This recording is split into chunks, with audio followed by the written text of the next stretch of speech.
Hi everyone, this is Daniela. I'm here to present to you the phone restaurant reservation.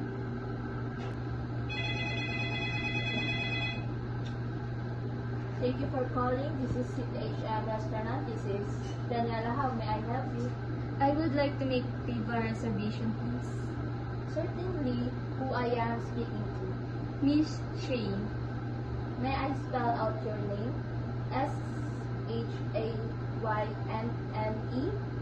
Did I get your name correct, ma'am? Yes. May I know your contact details? 0906-3538-805. Thank you, ma'am.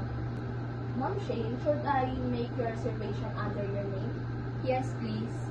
When do you want your reservation, ma'am? Today. For how many people, ma'am? For 2. What time do you want your reservation is? 6 p.m. For smoking or non-smoking area? Non-smoking area, please. So, may I repeat your table reservation? Yes, please.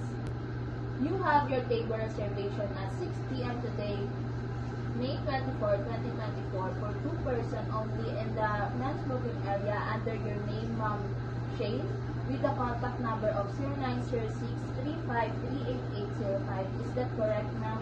Yes. Is there anything would you like to request, ma'am? None.